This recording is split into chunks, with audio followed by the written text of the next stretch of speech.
Are you enjoying your personal and important desires? That's good. That's good when it's true.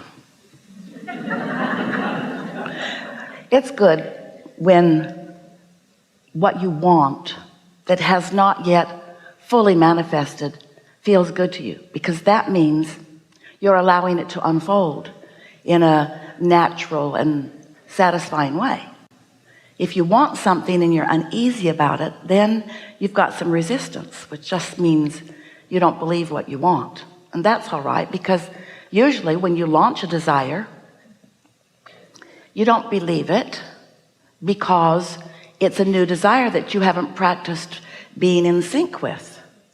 A belief is just a thought that you continue to think. And so if you are accustomed to noticing your life and there's something missing that you want, and you continue to notice that it's missing, that's what a belief is. It's just something that has your attention, and therefore you're offering continual vibrational support for. And isn't it a normal thing to believe what you're looking at?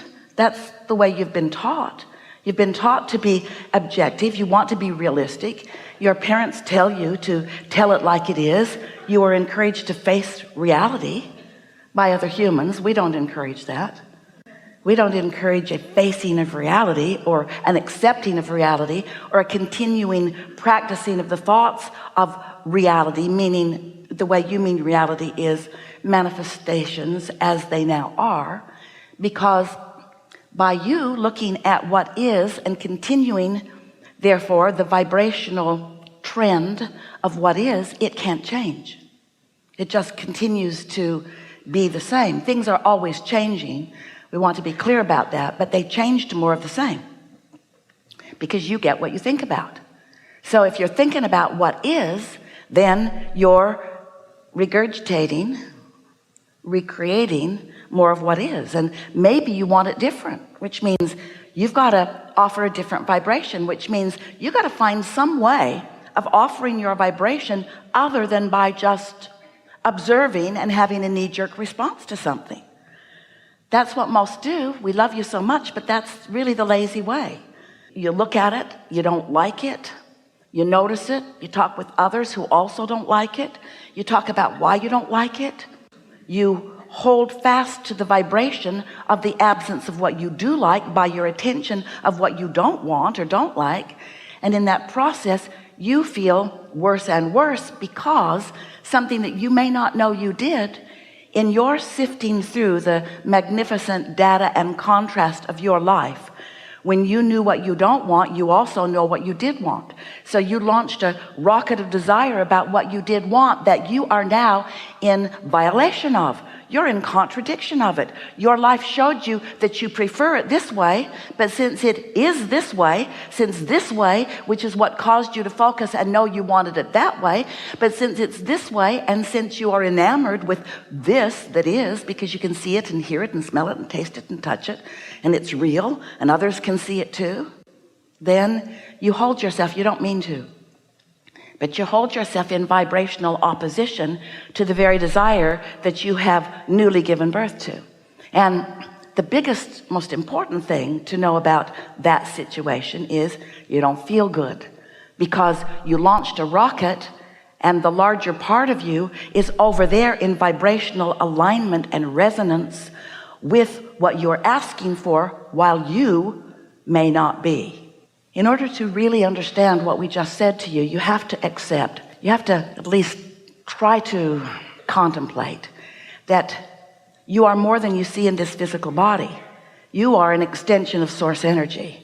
And the source energy part of you from which you have come and focused into this body remains non-physically focused. Your soul, your source, we call that your inner being.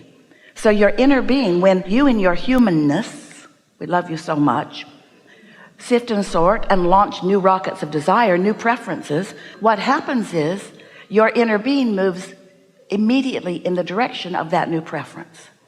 And so there is therefore a potential of there being a vibrational split between you and you who's still focusing on what is, and your inner being who's focusing upon the new intention, the new desire, the newfound vibration. So then what happens as you have launched this new desire and the larger part of you is focused upon the new desire? If you don't focus in the direction of the new desire, you feel the discord. It's like a sort of tug of war going on within you. As your inner being is focused upon what you're asking for, your inner being is focused upon the new that is in the state of becoming. If you don't do that, you don't feel good. And so it's important to understand that your inner being does not look back at where you are. Your inner being always looks forward where the creating is, because your inner being understands that the law of attraction is responding to what you are giving your attention to. The law of attraction is responding to what your inner being is giving attention to. And you and your inner being are really one who have the potential of two perspectives, but your inner being will never look at what you think is wrong, ever. So when you do, you cause an unnecessary vibrational split or discord or resistance within you, and that's what negative emotion is. Your inner being will not join you in your worrisome thoughts. So once you understand that, and you understand that you are constantly having new exposure to new life, which is causing you to launch new rockets, and that your inner being is focused upon those new rockets of desire, and that the law of attraction is responding to this powerful focus of your inner being. Now think about what that means. Your inner being, this source that is really who you are, is now focused on your behalf on what you want. How wonderful is that? And the law of attraction is responding to every vibration and every source of vibration. Every thinker of every thought is being answered by the law of attraction. So the law of attraction is responding to your thoughts, which may be worrisome, maybe not, and the thought of your inner being, which is never worrisome. It's always forward looking. It's always progressively looking. It's always looking toward what you have newly asked for. So as your inner being is looking at what you want, the law of attraction is therefore gathering all of the cooperative components to what you want, lining up everything for you to discover along your path of least resistance. Ooh, hear those words. Your path of least resistance, you just got to know, is the path that your inner being is focused upon. Your inner being is paving the way, clearing the brush, getting everything ready for you, for your discovery of it. It's a wonderful path of ease and flow, but you humans, you are so determined to struggle in order to justify your existence. And so you'll choose the hard way, usually because you think it will bring you more reward.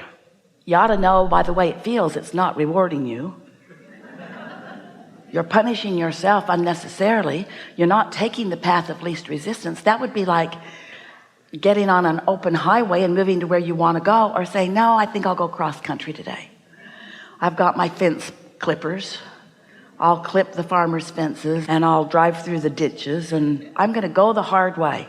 And we say, for the sake of adventure, that might be fun sometimes, but really the path of least resistance is the path of most satisfaction, because what the path of least resistance means is you've asked for it, your inner being is all over it, the law of attraction is responding to your inner being, the pathway is clear for you, and if you are in vibrational sync with your inner being, then impulses are occurring to you that are leading you joyfully and with confidence in the direction of what you want. And a life like that is really a lovely state of being, where you receive an impulse, feels good to you. You're wise enough to know that this good feeling means that there's no resistance within you right now.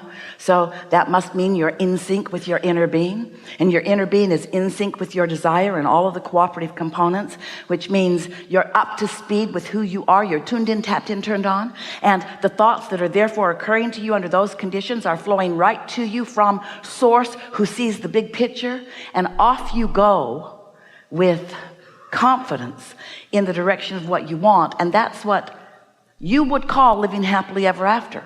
It's what we call deliberate creation. It's what we call being who you really are, doing what you came to do.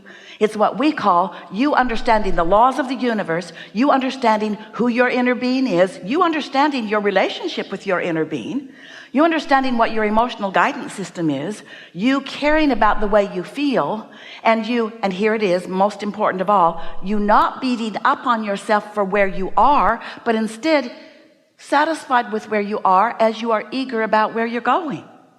No regrets, no justification, no defensiveness, no explanation about where you are.